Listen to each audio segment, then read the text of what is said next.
Boa noite a todos, sejam bem-vindos.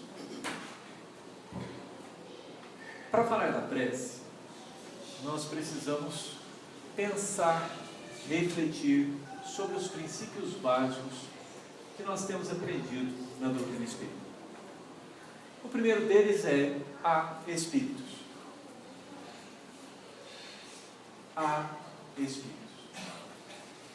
Se nós não levarmos isso em consideração, nós não conseguiremos estabelecer uma plataforma de entendimento sobre o funcionamento da prece. Existe um outro princípio muito importante. Deus é um. Só existe um Deus. Ele é único. Soberanamente justo, soberanamente bom. Ele é absoluto. Onipotente, onipresente. Então nós temos dois princípios. Existe um Deus, Criador, e existe o Espírito. Existe Espírito. Princípio inteligente do universo. E nós temos o terceiro, que é matéria. Matéria é o elemento passivo da criação, pelo menos deste universo em que nós nos encontramos. A matéria não pensa, ela não sente, ela apenas obedece aos impulsos que a inteligência ou o Criador desferem sobre ela. Matéria, Espírito e Deus. Por que é importante nós levarmos isso em consideração? Porque se nós estivermos na perspectiva materialista, só existindo matéria, não existindo Deus, não existindo Espírito, por que orar? Para quê? Que inteligência pode responder a um pedido se nós tivermos sido resultados do acaso? O acaso poderia reagir a um pedido nosso, a um impulso, a um desejo? Primeiro isso. Muitos de nós não temos orado, não temos colocado fervor nas nossas orações, não temos usado a prece como devemos, porque nós, apesar de estarmos na casa espírita, somos materialistas. Não acreditamos em Deus, não acreditamos no Espírito, só achamos que existe uma coisa no universo, e essa coisa é a matéria. Se não superarmos isso, é inútil toda e qualquer divagação, toda e qualquer reflexão. Eu posso citar diversas histórias. Para o materialista, as explicações serão todas, sem exceção, frutos do acaso. Porque não tendo inteligência, não há como esperar uma resposta inteligente. A matéria não tem inteligência. A inteligência é um resultado da combinação dos elétrons, dos átomos, que formaram uma cadeia molecular. E essas cadeias combinadas geraram o ser humano. E o ser humano, então, é o ápice da combinação dessas moléculas. A inteligência é um subproduto dessa combinação. E pasmem, muitos de nós acreditamos nisso. Vivemos dessa forma e falamos para as outras pessoas que é assim.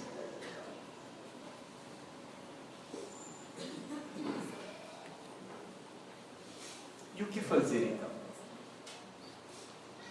Eu aqui não tenho pretensão de convencer vocês de nada que vocês já não acreditam. Porque se Deus permite-nos ficar na ignorância, permite-nos que nós vivamos como se Ele não existisse, quem sou eu para tentar convencê-los de alguma coisa diferente disso? Acaso eu seria maior que Deus? Acaso eu teria pretensão de ter o direito de forçá-los a fazer uma coisa que vocês não querem fazer? Não tem esse direito. Então aqueles que vieram aqui achando que seriam convencidos de alguma coisa, voltem para seus lares e reflitam. Ninguém convence ninguém, principalmente por palavras. Principalmente por palavras.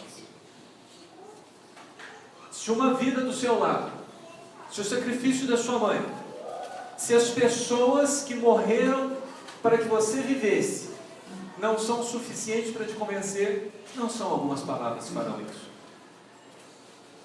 Não são.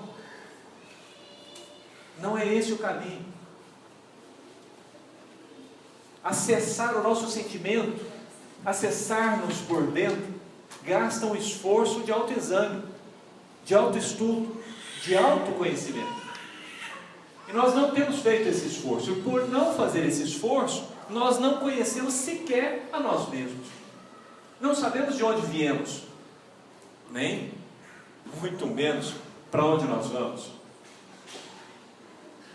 Quando nós pensamos irracionalmente na possibilidade de um inferno, na possibilidade de um céu, porque aqui nós já adentramos uma outra camada. Existem pessoas que acreditam em alguma coisa além da matéria, mas são muito confusas nessas crenças. Porque ao pensar no inferno, olhando para a maior parte dos meus amigos, eu acho que eu vou ter que ir para o inferno também, porque eu não vou encontrar meus amigos no céu. Meus amigos são tudo briguentos, rilhentos, têm dificuldade de perdoar, não são anjos.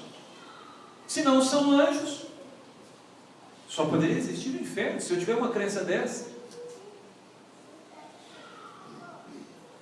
Então quando nós pensamos que existe um Deus, a gente pensa num Deus miserável, num Deus que criou-nos para irmos para o inferno. Olha que absurdo. Um criador masoquista, né? Ele gosta de ver os outros sofrerem, porque olha para a terra. Essa é a concepção. Compreenda. Aqui, uma das razões de nós não queremos acreditar em Deus é porque quando nós pensamos nesse tipo de Deus, melhor não acreditar. E aí nós tentamos viver sem. Ao tentarmos viver sem, nós abandonamos a prece. Porque como é que nós vamos orar para um Deus que manda todo mundo para o inferno? Irremediavelmente. Porque depois você entra no inferno, você sabe que você não sai, né? Vocês sabem, né? Não tem reencarnação. Entrou lá, ó, acabou. Tanto faz você estar na beirada quanto no meio. Não vai fazer diferença, você não sai de lá. Esse tipo de crença inutiliza a prece. Ou eu vou tentar subornar Deus. Ô Deus, dá um jeitinho aí, ó, eu vou acender umas velas para o senhor, tá? Percebam, nós já estamos conversando com vocês sobre a prece. Porque a partir do momento que nós superamos, que nós aceitamos que existe além da matéria o Espírito e Deus, nós já começamos a falar no intercâmbio. Só que para que esse intercâmbio aconteça e para que exista alguma relação de confiança, é necessário que eu olhe para o outro lado, porque num dos lados estou eu, e que eu veja do outro lado pelo menos alguém mais inteligente do que eu, mais poderoso, mais amoroso, melhor do que eu. Porque se ele for igual a mim, ele pode ser que ele ouça meu pedido e esqueça, engaveta. Ó, mano, amanhã eu olho, tá? Vocês de vez em quando falam isso para os filhos? Amanhã, papai, 1 ano, 2, 90 anos. Então, para que nós entendamos a prece, primeiro, nós temos que elevar o nosso Deus. E quando eu digo elevar, nós começamos a ter um outro problema, porque é ponto de referência. Porque se eu elevar a Deus, ele saiu dos japoneses. Ele não está lá mais. Porque os japoneses estão aqui debaixo, né? Atravessa a terra, vai sair lá do outro lado. Então, não é elevar a Deus, é expandir o meu conceito sobre Deus. Tirar dele a incapacidade que eu coloquei. Porque eu coloquei nele um Deus malvado, um Deus ruim, um Deus que condena todos os seus filhos, um Deus que não tem tempo, um Deus humano, um Deus Dilma, Fernando Henrique, um Deus, como é que chama dos Estados Unidos agora? Trump. Porque os nossos pontos de interesse humanos são humanos. Quando nós pensamos num Deus, nós projetamos uma imagem humana. Quando nós projetamos uma imagem humana, o Deus que está lá é um Deus falho, que nem sou eu, que nem é a melhor concepção possível de um ser humano. Por isso Kardec começa perguntando o que é Deus, para tirar de nós a barba, para tirar a humanidade divina, para expandi-lo, para ele ser um Deus além do planeta Terra, além do universo conhecido, um Deus infinito. A partir do momento que este Deus se expande, ele é infinito e ao mesmo tempo está em toda parte. E para que a gente entenda essa coisa de estar em toda parte, pensem no corpo de vocês. Onde você está no seu corpo? Você está no seu cérebro? Está no seu coração? Está na ponta, na unha? Quem acha que não está na unha, por favor, chutem o banco. Nós estamos no nosso corpo inteiro. Engraçado, eu não estou pensando no meu dedão, mas eu estou cuidando do meu dedão. Eu estou cuidando de todo o meu... Eu, espírito, essência, irradio sobre todas as células, sobre todos os átomos do meu ser. Todos eles estão sob o meu comando. Isso para que nós entendamos um pouco da possibilidade de Deus estar em toda parte. Então, uma vez que eu tenho um Deus infinito, criador incriado do universo todo, uma vez que eu tenho Ele lá no Japão, eu tenho Ele aqui, eu tenho Ele no Sol, eu tenho Ele lá na outra ponta do universo, seja lá onde isso for, uma vez que eu desmaterializei Deus, porque percebam, o nosso primeiro ponto de ver Deus é vê-lo matéria. Ainda é um pensamento materialista, ainda é um pensamento baseado no que a gente vê, nas coisas objetivas. Uma vez que eu desmaterializei, eu começo a entender a possibilidade do que Jesus nos ensina. Por exemplo, ele nos diz: não vos preocupeis em dizer muitas coisas quando fores orar. Deus sabe o de que necessitais antes mesmo que o pensais.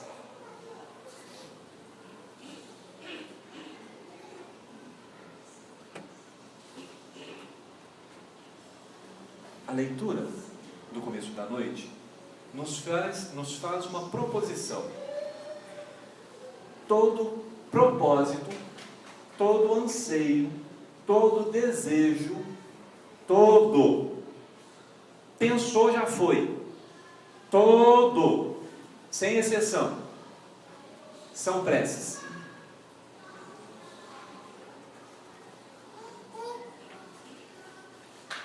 Prece não é quando eu fecho os olhos. Prece não são as palavras que eu digo. Todo desejo, toda ânsia. Emmanuel vai nos dizer no livro Pensamento e Vida que a maré, em busca do equilíbrio, está em oração. Que a planta, quando você põe a sementinha lá debaixo da terra e ela busca a luz, ela está em oração. Que o engenheiro, quando ele está planejando, fazendo cálculos, ele está em oração. Que um professor, quando planeja a aula para seus alunos, está em oração. Que um médico, quando busca o conhecimento para poder curar seus pacientes, está em oração. Que o administrador, quando planeja as tarefas a serem executadas, está em oração. Meus amigos, se nós não desmaterializarmos, nós não seremos capazes de compreender o que o Espiritismo veio nos revelar. Porque o Espiritismo é a terceira revelação. Ele mostra para nós aspectos que não eram possíveis de serem vistos na época que Jesus esteve na Terra. Ele explica, ele nos auxilia a entender, ele nos dá o básico para que nós possamos compreender Jesus. Jesus estava coberto de razão quando nos diz que nós não precisamos de muito falar. Por que não? Vamos tentar fazer um exemplo para tornar compreensível. Avós, vocês têm netos. O neto tem que falar para vocês que ele precisa vestir roupa? Ele tem que falar para vocês que ele precisa brincar? Ele tem que falar para vocês que ele precisa comer? Não? Não? Vocês antecipam as necessidades deles? Antecipam? Todos nós antecipamos. Se nós, brutos, duros, como nós somos, fazemos assim para os nossos filhos e netos, quanto mais o Pai. Então ele sabe, mas nós somos 7 bilhões de espíritos na Terra. Somos, mas espera aí, nós começamos numa plataforma de onipotência e onipresença. Então tá, nós somos 7 bilhões? Você tem certeza que nós somos só 7 bilhões? Nós somos 7, só isso? Você contou Saturno? Você contou os outros sistemas planetários? Você contou os espíritos desencarnados nas diversas dimensões que nós já sabemos que existem? Você contou nesse universo só, ou você contou dos outros universos também? Se a sua mente não consegue aguentar tamanha grandeza, ótimo. Não diminua o meu Deus. Não coloque o meu Deus dentro dos limites da sua capacidade de entendê-lo. Ele não está. Ele não cabe dentro da nossa mente. Ele não é finito. Ele é infinito. E por ser infinito, basta que eu me esforce por entender esta infinitude. E não que eu o limite. Porque se eu o limito, ele vira um homem. Porque o máximo que eu conheço de bondade e inteligência é um homem.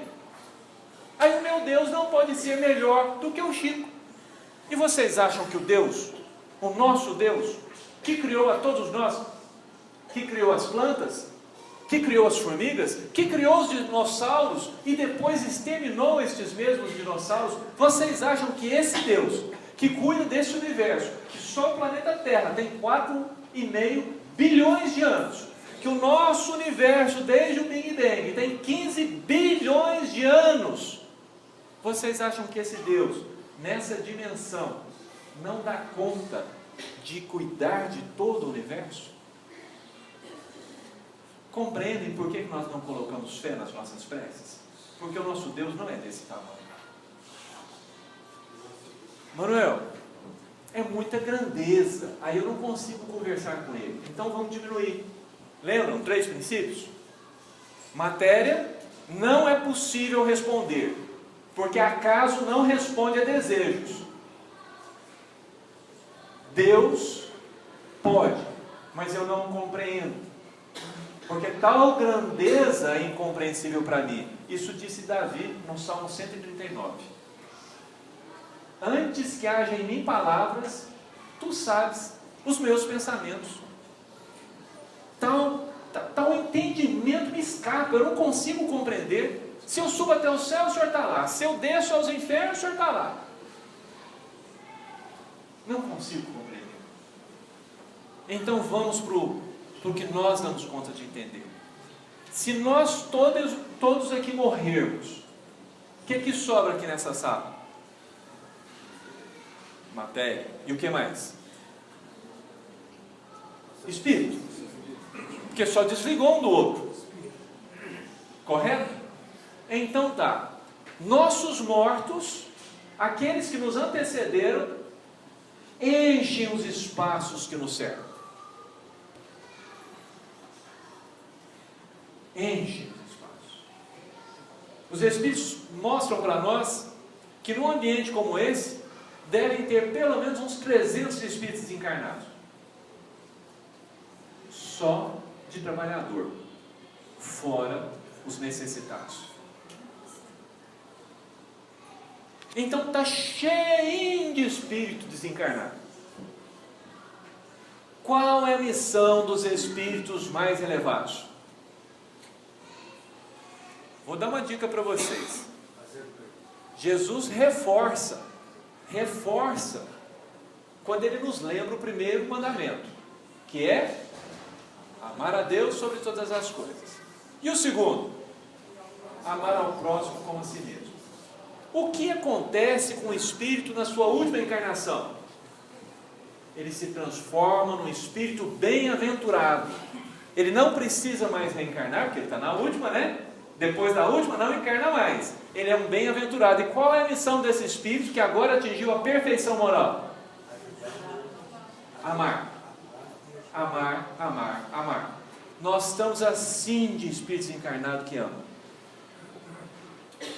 Ao contrário do que nós pensamos, que a gente está no meio do inferno e ao nosso derredor só tem espírito infernal, porque tem muita gente que fala que os espíritas só conversam com os demônios. Não é isso?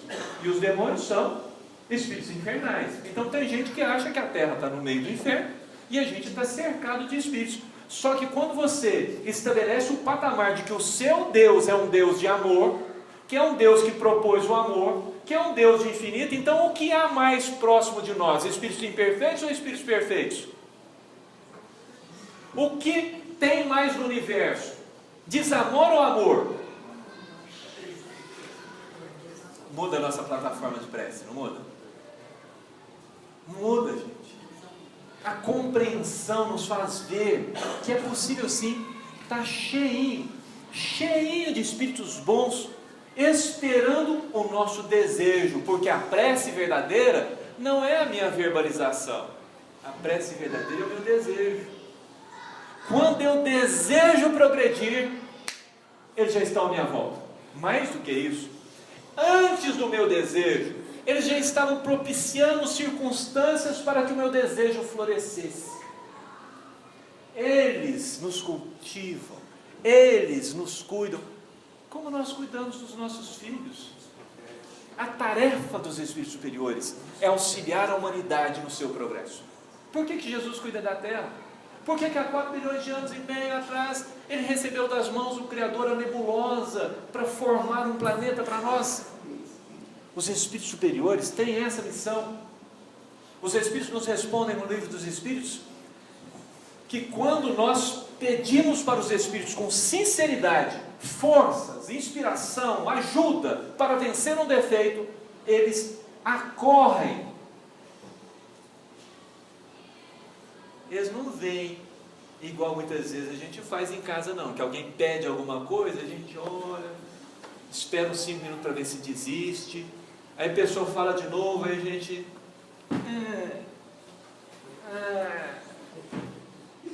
eles acorrem, eles vêm rápido, e não vem que a gente pensa que só vem né? Falta de estudo da nossa parte. A mãe do André Luiz visitava ele todo dia, enquanto ele permaneceu louco, ligado à matéria, pensando na família, pensando só no corpo físico, vendo só a doença. Todo dia ela visitava ele, sozinha não. Amigos. André Luiz. Amigos. Quando André lembra-se da sua infância, lembra da mãe que o ajudava a orar, que o ensinou a juntar as mãozinhas e fazer Pai Nosso, ele pensa, deve existir um Deus. Olha o que ele pensa. Deve existir. E nesse momento ele chora. E nesse momento ele deseja encontrar esse Deus. Ele deseja que esse Deus exista. Ele deseja, porque é a única forma dele sair daquela situação. Então ele se entrega a esse desejo. Ele não sabe por quanto tempo ele permanece em lágrimas. Ele não sabe o que ele disse. Mas ele sabe que num determinado momento ele percebe ao seu lado Clarencio e mais 2 espíritos carregando uma maca. Põe ele na maca. E ele vai para uma cidade onde ele já era conhecido, já era esperado, já tinha emprego, já tinha casa arrumada para ele ficar quando ele se restabelecesse.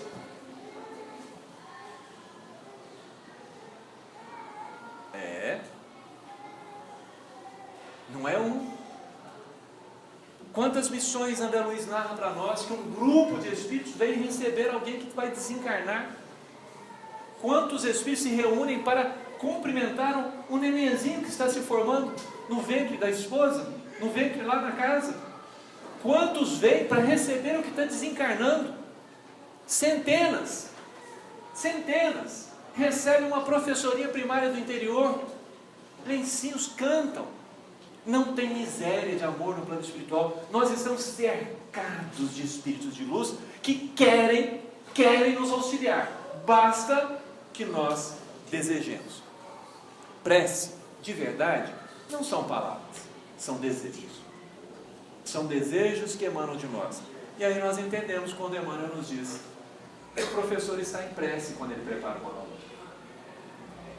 Deus não espera nossas palavras. A melhor oração, tem uma musiquinha infantil, da evangelização infantil, que fala: a melhor oração é o amor. A melhor oração é o trabalho. Quando nós estamos lá, lavando uma roupa, não resmungando, tá? Sem resmungo. Quando nós estamos lavando uma roupa, nós estamos refletindo as falanges que cuidam da humanidade. Lavar uma roupa. Quando nós estamos fazendo uma comida, nós estamos sintonizados com todos os trabalhadores que sustentam a vida na terra. Não é brinquedo não, gente. A gente acha que está sozinho. Mas eu não teci minha camisa. Eu não fiz os botões da minha camisa. Eu não industrializei essa lente que eu uso. Nada. Olhem à sua volta, você não fez nada. E você acha que você está sozinho? Você acha que Deus está esperando que você resolva adorá-lo? Você acha que ele é mesquinho desse tanto? Mude de Deus. Se Deus seu não está com nada, troca dentro de você. Olhe com atenção e veja. Se você não é capaz de vê-lo, olhe os espíritos bons que estão à sua volta.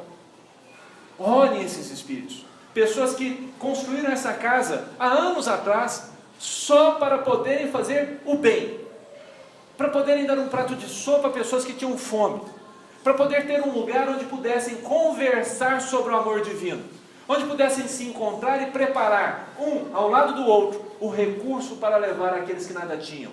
Estes espíritos, que todos vocês conhecem, porque todos nós convivemos com esse tipo de gente, são espíritos bons. Estão em toda parte, cuidando de nós. Tem gente lá no DEMAI que está recebendo para isso, mas tem gente que está preocupado com o nosso bem-estar nas gerações futuras. Estão trabalhando para aqueles que ainda nem nasceram, que nem existem na nossa cidade. Deus não está cuidando de nós só agora. Os homens bons não estão cuidando de nós só agora. A vida em sociedade, a nossa humanidade aqui na Terra só é viável por causa desses bons corações. E tem vaga. Tem uma vaga para cada um de nós. tem um lugar esperando cada um de nós. O nosso futuro, inevitável, o nosso destino certo, é que nós também sejamos bons. Nós também teremos preocupação o bem das outras pessoas. Nós também viveremos com visão mais ampliada para uma família que se estende a toda a terra no primeiro momento. Mas chegará um momento em que nós seremos capazes de amar a todos os seres, escorpião, barata, grilo, vírus, bactéria, todos os seres da terra, todos os seres, toda a vida. Chegará um momento em que nós seremos capazes de amar o nosso sistema planetário todinho. O que nos aguarda é o infinito de expansão dos nossos sentimentos, porque o amor não termina nunca.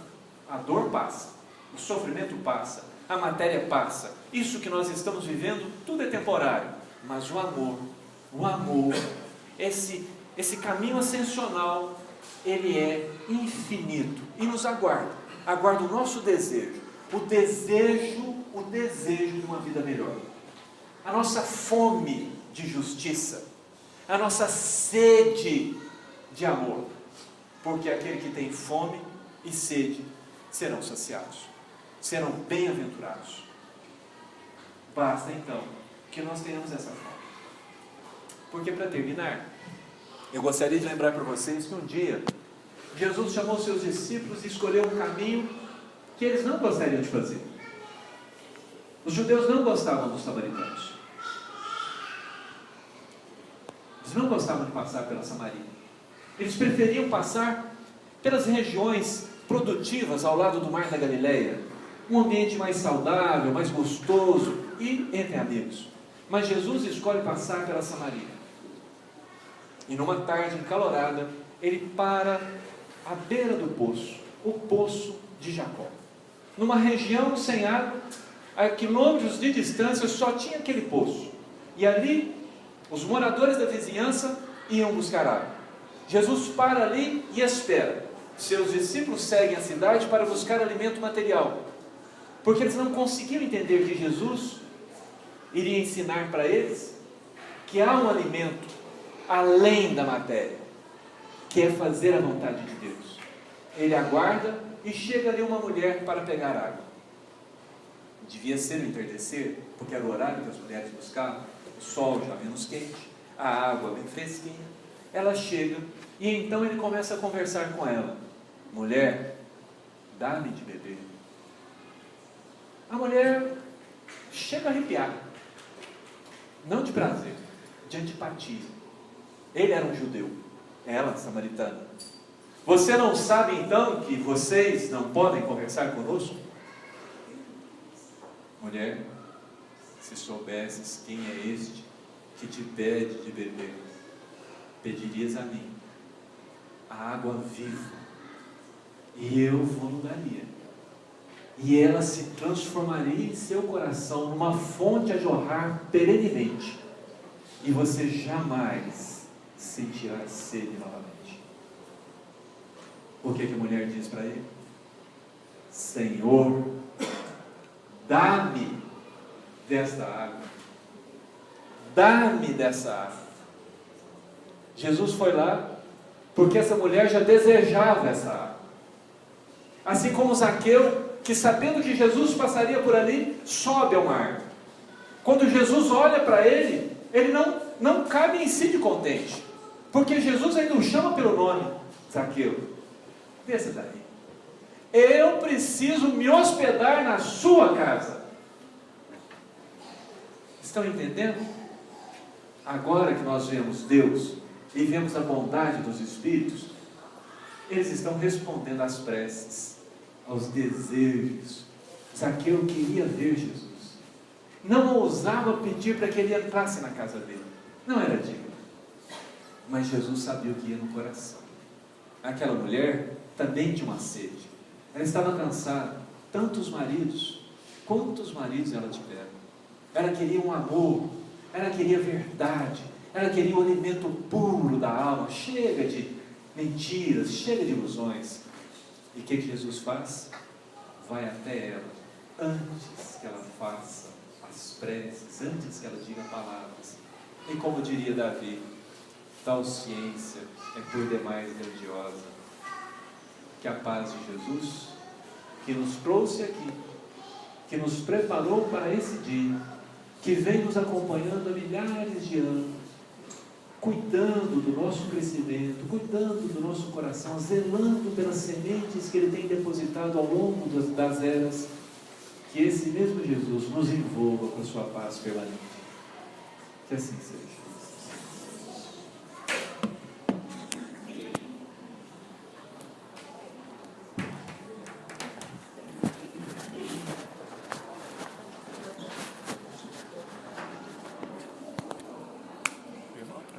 Agradecemos, Dona Joel, pelo estudo da noite. Jesus te abençoe. Queridos,